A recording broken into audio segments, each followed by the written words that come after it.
जय हिंद साथियों, सभी भाइयों को राम राम। साथियों आप लोग को बता दें, अभी के क्लास में हम लोग देखने वाले हैं जीके जीएस का top 30 selected question for railway exam 2024 के लिए सेट नंबर 24 को।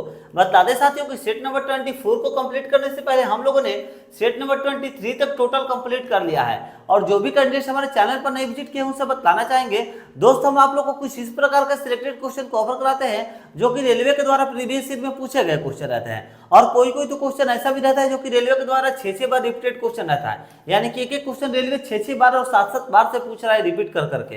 तो साथियों ऐसे सारे क्वेश्चन प्रीवियस ईयर के तो कवर कराते ही हैं। उसके साथ साथ ये तो हो गया आप लोग का प्रीवियस ईयर वाला, उसके साथ आता है आप लोग का साथियों टीसीएस पैटर्न पर आधारित क्वेश्चन। टीसीएस पर क्यों? क्योंकि इस बार भी साल 2024 में आप लोग की जो रेलवे की एग्जाम है वो टीसीएस ही कंडक्ट कराने वाली है, इसे ध्यान रखिएगा। उसके साथ साथ हम लोग देखेंगे एनसीईआरटी पर आधारित क्वेश्चन।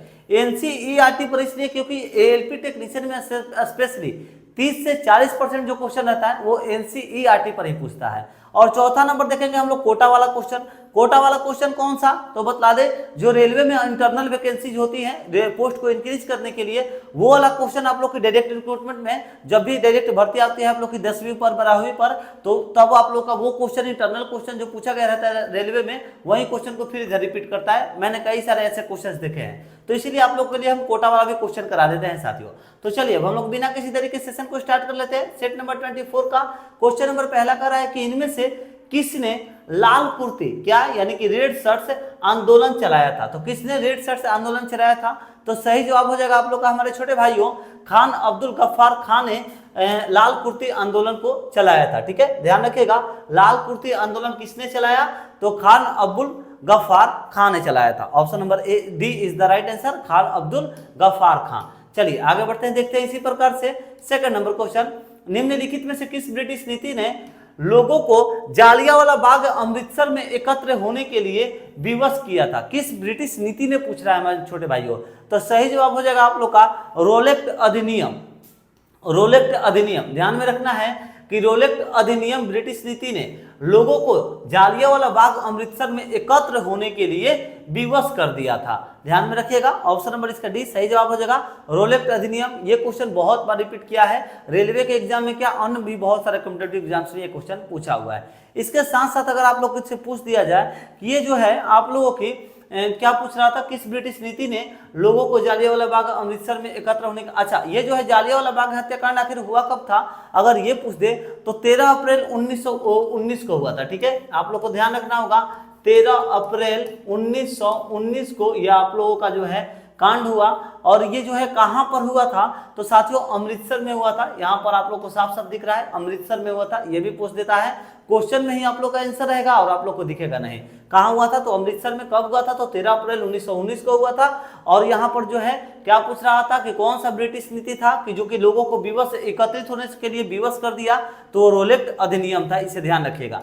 ठीक है, तो चलिए साथियों अब आगे बढ़ते हैं, देखते हैं थर्ड नंबर क्वेश्चन। अच्छा दोस्त एक बात और आप लोग से बताना चाहेंगे, जिस प्रकार का अभी हम आप लोग को क्वेश्चन करा रहे हैं ना, प्रीवियस ईयर का क्वेश्चन हो गया, टीसीएस का क्वेश्चन हो गया, उसके बाद एनसीईआरटी का क्वेश्चन हो गया, उसके बाद साथियों कोटा वाला क्वेश्चन, ये चारों पैटर्न को मिला करके आप लोगों के लिए एक रामबाण पीडीएफ भी बनाया गया है। अगर आप लोग उस पीडीएफ को देखते हैं तो दोस्तों इस पीडीएफ में आप लोगों के लिए 20,000 प्लस क्वेश्चन रखा गया है। कितना?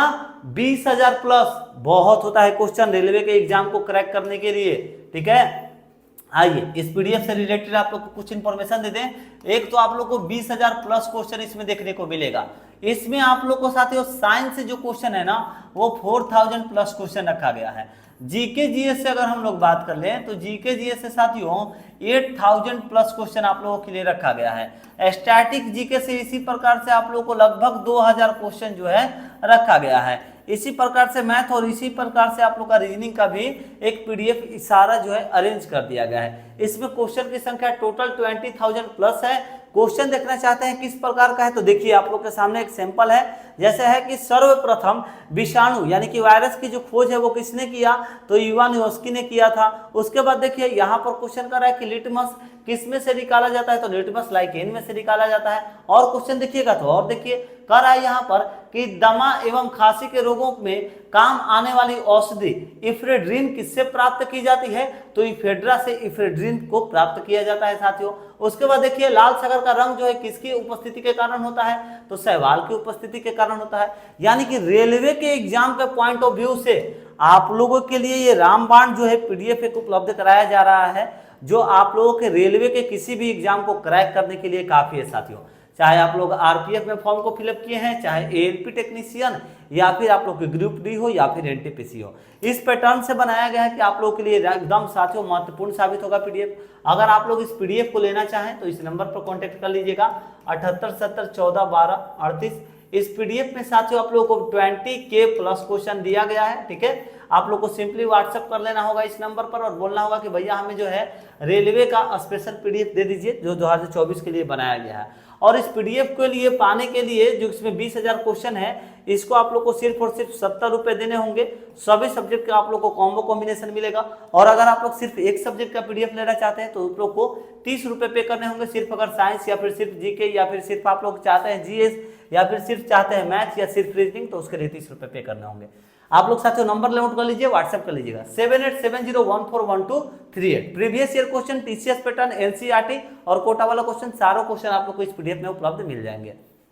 चलिए आगे देखते हैं। 3 नंबर क्वेश्चन हम लोग का कह रहा था कि यहाँ पर हम लोग का क्वेश्चन फिर से पढ़ लिया जाए एक बार। चलिए, कह रहा था कि 15 अगस्त 1947 को स्वतंत्रता दिवस समारोह के दौरान महात्मा गांधी कहाँ थे, तो हमारे भाइयों इसका सही जवाब हो जाएगा उस वक्त जो महात्मा गांधी जो हैं वो कोलकाता में थे। कहाँ थे, तो कोलकाता में थे भैया। Option number C is the right answer, Kolkata में थे।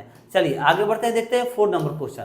काकोरी कांड की घटना जो है किस वर्ष में हुई थी, तो काकोरी कांड की घटना बहुत बार ये जो है आप लोग की रेलवे में भी कई बार ये क्वेश्चन पूछा गया है, रिपीटेड क्वेश्चन है। काकोरी कांड की जो घटना है किस वर्ष में हुई थी, तो सही जवाब हो जाएगा आप लोगों का 1925 में काकोरी कांड की घटना हुई थी। 1925 में काकोरी कांड की घटना हुई थी। ऑप्शन नंबर बी इसका सही जवाब होगा। नेक्स्ट क्वेश्चन आगे बढ़ते हैं, 5 नंबर क्वेश्चन।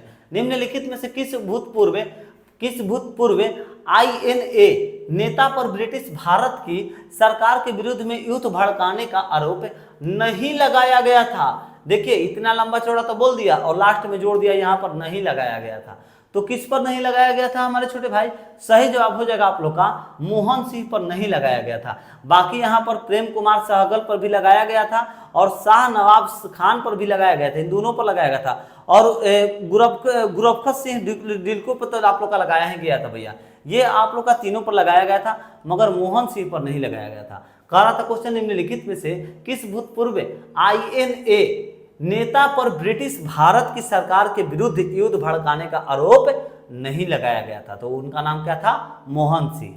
चलिए आगे बढ़ते हैं, देखते हैं इसी प्रकार से 6 नंबर क्वेश्चन।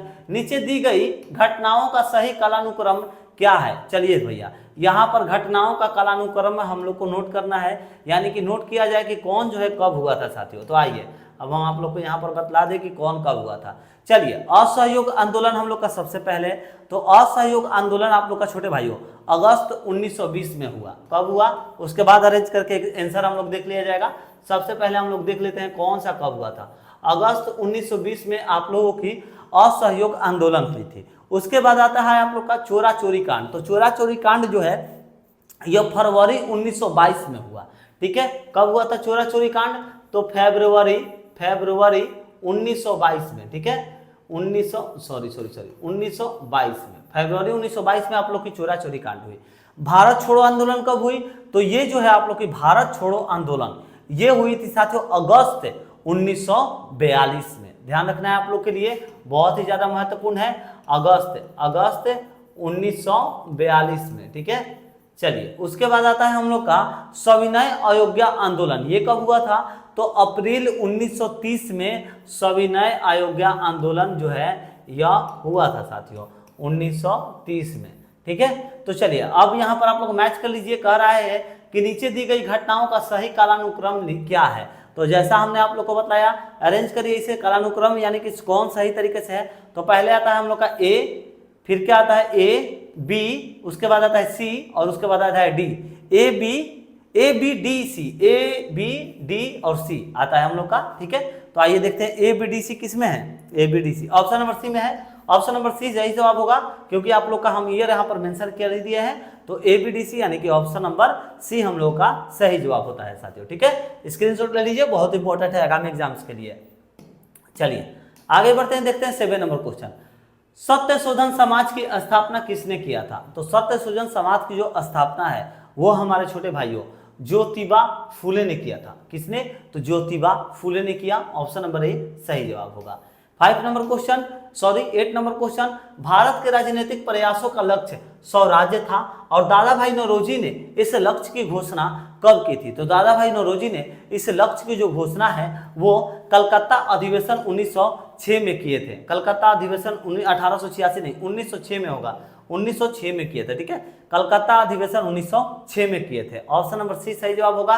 भारत के राजनीतिक प्रयासों का लक्ष्य स्वराज्य था, दादा भाई नौरोजी ने इस लक्ष्य की घोषणा कब की थी? तो कलकत्ता अधिवेशन 1906 में इन्होंने घोषणा किया था साथियों। चलिए एक बार आगे बढ़ते हैं, देखते हैं 9 नंबर क्वेश्चन। दोस्तों एक बार आप लोग से भी विनम्र निवेदन है, जरा वीडियो को शेयर कर दीजिए हमारे भाइयों, क्योंकि देखिए आप लोग के लिए हम भी रोजाना इतना मेहनत करते हैं, तो अपने छोटे भाई को कम से कम इतना तो सपोर्ट कर दीजिए दोस्त कि एक बार वीडियो को जरूर शेयर कर दीजिए। फेसबुक पर, व्हाट्सएप पर, इंस्टाग्राम आईडी हो, जहां आप लोग सोशल आईडी यूज करते हो, अपने दोस्तों मित्रों के पास जो भी रेलवे में फॉर्म फिलअप किए हैं उनके पास जरूर एक बार वीडियो को शेयर कर दीजिएगा भाइयों हमारे, ठीक है। चलिए आगे बढ़ते हैं, देखते हैं 9 नंबर क्वेश्चन। स्वतंत्रता के समय में ब्रिटिश भारत में डैश रियासतें शामिल थी। तो देखिए स्वतंत्रता के समय में ब्रिटिश भारत में डैश रियासतें शामिल थी। कितनी थी भैया? तो आप लोगों की सही जवाब हो जाएंगे हमारे छोटे भाइयों 565 थी, 92 नहीं 65। Option number B is the right answer, 565 थी। स्वतंत्रता के समय में ब्रिटिश भारत में 565 रियासतें थी। Option number C option number B है, ऑप्शन नंबर बी सही जवाब होगा 565।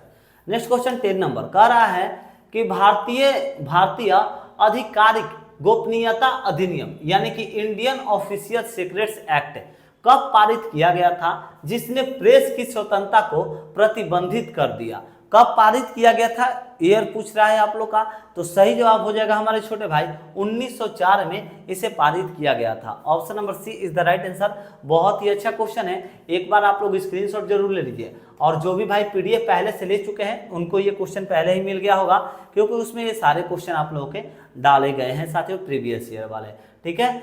चलिए अब हम लोग आगे बढ़ जाते हैं, देखते हैं उसी प्रकार से 11 नंबर क्वेश्चन। निम्नलिखित में से किसने सबसे पहले आजाद सिंह फौज के गठन की कल्पना किया था? तो सही जवाब हो जाएगा हमारे छोटे भाइयों मोहन सिंह ने किया था। Option number B is the right answer, Mohan Singh ने किया।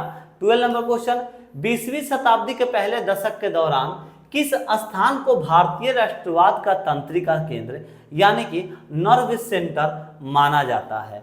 तो सही जवाब हो जाएगा आप लोग का बंगाल को माना जाता है। 20वीं शताब्दी के पहले दशक के दौरान किस स्थान को भारतीय राष्ट्रवाद का तंत्रिका यानी कि नर्व सेंटर माना जाता है? तो बंगाल को माना जाता है। और ये भी क्वेश्चन आप लोग के आगामी एग्जाम के पॉइंट ऑफ व्यू से बहुत ही अच्छा क्वेश्चन है दोस्तों, ठीक है। चलिए आगे देखते हैं 30 नंबर। महात्मा गांधी के नेतृत्व में असहयोग आंदोलन कब से कब तक चलाया गया था? तो महात्मा गांधी के नेतृत्व में असहयोग आंदोलन जो है यह हमारे छोटे भाई 1920 से 1922 तक जो है चलाया गया था। ऑप्शन नंबर ए सही जवाब होगा। नेक्स्ट क्वेश्चन 40 नंबर, स्वतंत्रता संघर्ष के दौरान में हुए असहयोग आंदोलन की परिकल्पना में यह शामिल नहीं था। तो कौन सा शामिल साथियों नहीं था? तो सही जवाब हो जाएगा आप लोग का स्वतंत्रता संघर्ष के दौरान हुए असहयोग आंदोलन की परिकल्पना में यह शामिल नहीं था। नहीं पूछ रहा है ना, तो प्रशासनिक सेवाओं का बहिष्कार ये शामिल था, बहिष्कार भी शामिल था, आम दंगे ये नहीं शामिल था। Option number C is the right answer, आम दंगे कभी भी नहीं शामिल था। ऑप्शन नंबर सी सही जवाब। चलिए 15 नंबर क्वेश्चन, कांग्रेस के किस अधिवेशन में महात्मा गांधी ने अन्य नेताओं को खिलाफत के साथ साथ स्वराज के समर्थन में असहयोग आंदोलन चलाने के लिए राजी कर लिया था? तो सही जवाब हो जाएगा इसका छोटे भाई कलकत्ता अधिवेशन। कौन सा होगा? तो ऑप्शन नंबर ए होगा कलकत्ता अधिवेशन। कांग्रेस के किस अधिवेशन में महात्मा गांधी ने अन्य नेताओं को खिलाफत के साथ साथ स्वराज के समर्थन में असहयोग आंदोलन चलाने के लिए राजी कर लिया था? तो कलकत्ता अधिवेशन में। ऑप्शन नंबर ए सही जवाब होगा। Next question 16 number question, Bengal में स्वदेशी आंदोलन के दौरान में बनाए गए तिरंगे झंडे में कौन कौन से रंग थे? बहुत अच्छा क्वेश्चन है भैया, अन्य बहुत सारे कॉम्पिटेटिव एग्जाम्स में देखिए ये सब जो है ना बीपीएससी लेवल में भैया भी पूछ देता है, ठीक है। तो ये सब लेवल आप लोग की हार्डे हैं, ठीक है। टीचर का जो एग्जाम हुआ है ना बीपीएससी वाला, उन सब में ये क्वेश्चन साथियों पूछता है, ठीक है। देखिए बंगाल में स्वदेशी आंदोलन के दौरान बनाए गए तिरंगे झंडे में कौन कौन से रंग थे? तो सही जवाब हो जाएगा हमारे छोटे भाइयों लाल, हरा और पीला था। लाल, हरा और पीला था। हरा है, लाल, पीला है, मगर लाल हरा और नहीं, ये नहीं, लाल हरा पीला। Option number D is the right answer, लाल, हरा और पीला था साथियों, ठीक है। चलिए आगे बढ़ते हैं, देखते हैं 70 नंबर क्वेश्चन, इनमें से किस आंदोलन का नेतृत्व गांधी ने नहीं किया था? तो गांधी जी ने इन चारों में से कौन से आंदोलन का नेतृत्व नहीं किया था? तो सही जवाब हो जाएगा आप लोग का निष्क्रिय प्रतिरोध अभियान 1906 का तो किया था गांधी जी ने। यहाँ पर पूछ रहा हम लोग का नहीं किया था, तो देखिए खेड़ा सत्याग्रह 1918 का भी किया था। भारत छोड़ो आंदोलन तो किया ही था भैया। बरदौली सत्याग्रह को नहीं किया था। ऑप्शन नंबर डी हम लोग का सही जवाब हो जाएगा, नहीं किया था। क्यों भैया? तो देखिए यहाँ पर हम लोग का नहीं पूछ रहा है और नहीं में होगा। बरदौली सत्याग्रह 1928 में आप लोग का इसका जो नेतृत्व है गांधी जी ने नहीं किया था। ऑप्शन नंबर डी सही जवाब। 18 नंबर, निम्नलिखित में से कौन सा कथन नेताजी सुभाष चंद्र बोस से संबंधित नहीं है? साथियों देखिए एग्जामिनेशन में कभी भी आप लोग बैठते हैं तो नहीं पर जरूर फोकस करिएगा, क्योंकि नहीं के चक्कर में आप लोग बहुत ज्यादा गलत करके आंसर आ जाते हैं। तो इसका सही जवाब हो जाएगा, ये देख लीजिए, निम्नलिखित में से कौन सा कथन नेताजी सुभाष चंद्र बोस से संबंधित नहीं है? तो वह संविधान की मसौदा समिति के सदस्य थे। ये आप लोग का संबंधित थोड़ी है। नेताजी सुभाष चंद्र बोस कहाँ, ये कहाँ, नहीं। Option number A is the right answer, ये आप लोग का संबंधित नहीं है, ठीक है। ऑप्शन नंबर ए ही सही जवाब होगा इसका। चलिए 19 नंबर क्वेश्चन, इनमें से किसने नस्लीय भेदभाव के विरुद्ध संघर्ष करने हेतु नेटाल भारतीय कांग्रेस की स्थापना की थी? तो सही जवाब हो जाएगा हमारे छोटे भाइयों महात्मा गांधी जी ने ही किया था, ठीक है। महात्मा गांधी जी ने किया था। Option number D is the right answer, Mahatma Gandhi. चलिए 20 नंबर क्वेश्चन कर रहा है हम लोग का, आइए देख लेते हैं 20 नंबर क्वेश्चन क्या होगा।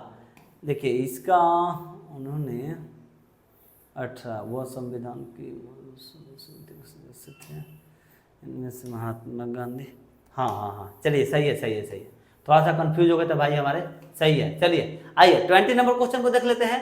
निम्नलिखित में से किसका आरंभ मेरठ में सैन्य विद्रोह से हुआ और शीघ्र ही व्याप्त स्तर पर फैल करके ब्रिटिश शासन के लिए एक बड़ी चुनौती के रूप में परिलक्षित हुआ था? साथियों तो सही जवाब हो जाएगा भारतीय विद्रोह 1857 में जो हुआ था। भारतीय विद्रोह 1857 में। ऑप्शन नंबर डी सही जवाब होगा। नेक्स्ट क्वेश्चन 21 नंबर क्वेश्चन, भारतीय राष्ट्रीय कांग्रेस के पहले अधिवेशन की अध्यक्षता किसने किया था? भैया ये सब क्वेश्चन काय के लिए पूछा है? ये सब तो बहुत इजी क्वेश्चन है, बार बार ये सब पूछा हुआ है, ठीक है। चलिए आगे बढ़ते हैं, देखते हैं 22 नंबर क्वेश्चन कह रहा है कि युवा बंगाल आंदोलन यानी कि यंग बंगाल मूवमेंट किसने शुरू किया था? तो यंग बंगाल मूवमेंट जो था ना हमारे छोटे भाइयों, वो किसने शुरू किया था? तो सही जवाब हो जाएगा आप लोग का हेनरी विलियम डिरोजियो ने किया था। हेनरी विलियम डिरोजियो ने उसका शुरुआत किया था। Option number D is the right answer, ठीक है। चलिए आगे बढ़ते हैं, देखते हैं इसी प्रकार से 23 नंबर कह रहा है कि कम्युनिस्ट इंटरनेशनल के नेतृत्व हेतु चयनित किए जाने वाले प्रथम भारतीय कौन थे? तो चयनित किए जाने वाले प्रथम भारतीय का नाम क्या था? तो सही जवाब हो जाएगा सुभाष चंद्र बोस नहीं, जवाहरलाल नेहरू नहीं, स्वामी विवेकानंद, यही होगा Manvendra Nath Roy. Option number D is the right answer, Manvendra Nath Roy, ठीक है। कम्युनिस्ट इंटरनेशनल के नेतृत्व हेतु चयनित किए जाने वाले प्रथम भारतीय कौन थे? तो मानवेंद्र नाथ रॉय होगा। Option number D is the right answer. Next question 24 number question, निम्नलिखित में से कौन सी घटना प्राचीनतम है? कौन सी घटना जो है वह प्राचीनतम है छोटे भाई? तो सही जवाब हो जाएगा आप लोग का पूना पैक्ट प्राचीनतम है क्या? नहीं, यहाँ पर जालियांवाला बाग हत्याकांड है, असहयोग आंदोलन, भारत छोड़ो। जालियांवाला जो बाग है ना, ये आप लोग का यह घटना प्राचीनतम है। कौन सा? Jallianwala Bagh. Option number B सही जवाब होगा, जालियांवाला बाग। आगे बढ़ते हैं, देखते हैं 25 नंबर, एम.के. गांधी को महात्मा की उपाधि किसने दी थी? तो ये भी क्वेश्चन बहुत बार पूछा हुआ है भैया, आप लोग को मालूम ही होगा, रविन्द्रनाथ टैगोर ने दिया था। इन सब क्वेश्चन पर डिस्कस करना झूठ मूठ का टाइम वेस्ट है। चलिए 26 नंबर, निम्नलिखित में से किसे वर्ष 1938 और फिर 1939 में यानी कि 1938 और फिर 1939 में भारतीय राष्ट्रीय कांग्रेस के अध्यक्ष के रूप में निर्वाचित किया गया था? तो किसे किया गया था दोस्तों? तो सही जवाब हो जाएगा आप लोग का सुभाष चंद्र बोस को किया गया था। Option number D is the right answer, Subhash Chandra Bose को किया गया था। ठीक है, चलिए आगे बढ़ते हैं, देखते हैं 27 number question. Michael O'Dwyer की हत्या किस भारतीय क्रांतिकारी ने किया था? तो माइकल ओ डायर की हत्या जो है हमारे छोटे भाई वह उधम सिंह ने किया था। किसने? तो उधम सिंह ने किया था। ऑप्शन नंबर ए सही जवाब हो जाएगा, उधम सिंह ने किया था। और क्यों किया ये सब आप लोग को मालूम होना चाहिए, आप लोग यहाँ पर पढ़ भी सकते हैं कि उधम सिंह ने 13 अप्रैल 1919 को जालियांवाला बाग में निहत्थे लोगों पर गोली चलवाने वाले पंजाब के गवर्नर जनरल रहे माइकल ओ डायर की जो हत्या है 13 मार्च 1940 को लंदन में गोली मार करके हत्या कर दिया था। ठीक है, लंदन में गोली मार करके हत्या किया गया था। ठीक है, उधम सिंह ने किया था। और ये जालियांवाला बाग के जो है क्या बोलते हैं दुश्मनी को पूरा करने के लिए, जालियांवाला बाग में बहुत सारे निहत्थों को मार दिया गया था ना पंजाब के गवर्नर जनरल के द्वारा, तो उन्हीं को जो है ये उधम सिंह ने हत्या किया था। चलिए 28 नंबर क्वेश्चन, भारतीय राष्ट्रीय कांग्रेस का अधिवेशन में भारतीय राष्ट्रगान पहली बार किस वर्ष में गाया गया था? तो भारतीय राष्ट्रगान साथियों ऐसे भी पूछता है, पहली बार 1911 में गाया गया था। ठीक है, चलिए आगे बढ़ते हैं, देखते हैं इसी प्रकार से हम लोग यहाँ पर, ये तो हम लोगों ने कंप्लीट, हाँ चलिए ये तो हम लोग का चलिए सही था। आज थोड़ा सा दिमाग सही नहीं है शांत दोस्तों, एक जगह शांत नहीं है, आज 1-2 क्लासेस मिस हो गए हैं इसीलिए दिमाग थोड़ा शांत नहीं है। ठीक है, चलिए चोरी चोरा कांड किस वर्ष में हुआ था? ये भी इजी क्वेश्चन है, ये सब क्वेश्चन करके आज झूठ मूठ का टाइम वेस्ट करना, डिस्कस करना वगैरह। चलिए 1922 में चोरी चोरा कांड का हत्या, चोरी चोरा कांड जो है वह किया गया था। कब? तो 1922 में, ध्यान रखिएगा। 30 नंबर, स्वतंत्र भारत के पहले गवर्नर जनरल कौन थे? तो स्वतंत्र भारत के पहले गवर्नर जनरल लॉर्ड माउंटबेटन थे। कौन थे? लॉर्ड माउंटबेटन जो थे वो स्वतंत्र भारत के पहले गवर्नर जनरल थे। चलिए साथियों हम लोगों ने कंप्लीट कर दिया सेट नंबर 24 को। कल इसी प्रकार सेट नंबर 25 कंप्लीट करेंगे और साइंस का कल हम लोग 71 नंबर सेट को कंप्लीट करने वाले हैं। तो साइंस वाला क्लास आप लोग का बहुत ज्यादा हो चुका है, उस पर जरूर आप लोग ध्यान दीजिए और जा करके साइंस वाले सभी क्लासेस को वॉच करिए। डिस्क्रिप्शन में लिंक जो है ना साथियों, सभी का आप लोग का हम डिस्क्रिप्शन में लिंक प्रोवाइड करा दिए हैं, जाकर के सभी क्लासेस को वॉच करिए। और ये रामबाण पीडीएफ जो है आप लोग व्हाट्सएप करके इस नंबर पर जरूर ले लीजिएगा, क्योंकि ये रामबाण पीडीएफ आप लोग के आगामी एग्जाम्स के लिए सही में रामबाण है साथियों। Previous year TCS NCERT Kota वाला क्वेश्चन, सारा क्वेश्चन आप लोग को उसमें मिलेगा। 7870141238 ये आप लोग के लिए व्हाट्सएप नंबर है, व्हाट्सएप करके पीडीएफ ले लीजिएगा। ठीक है, combo combination 20,000 plus question, 20K plus question कितने का था साथियों? तो सिर्फ और सिर्फ 70 रुपए का, 70 रुपए का। ठीक है, 20 का क्वेश्चन। ठीक है साथियों, और उसके बाद सिर्फ 1 सब्जेक्ट का कितने का था? तो 30 रुपए का था। अगर आप लोग का मन हो तो सिर्फ 1 सब्जेक्ट भी ले सकते हैं, जीके या फिर जीएस, मैथ, रीजनिंग, कोई भी एक सब्जेक्ट ले सकते हैं जो आप लोग का कमजोर है। और अगर पूरा कमजोर है, पूरा प्रिपरेशन करना चाहते हैं तो कॉम्बो कॉम्बिनेशन लीजिए, पूरा रट्टा मार दीजिए भैया। आप लोग को ज़्यादा से ज़्यादा 2 बार किसी भी सूरत में पढ़ना होगा, 2 बार किसी भी सूरत में पीडीएफ को पढ़ जाइएगा ना, चाट जाइएगा ना भैया, तो आप लोग का एकदम पक्का है कि फिक्स है कि रेलवे में जॉब होगा ही होगा। चलिए दोस्तों, अगर क्लास अच्छा लगा हो तो एक बार प्लीज शेयर कर दीजिएगा, चैनल पर नहीं विजिट किया तो सब्सक्राइब करके बेल आइकन दबा दीजिएगा। मिलते हैं नेक्स्ट वीडियो में एक नए प्रैक्टिस सेट के साथ। जय हिंद, जय भारत।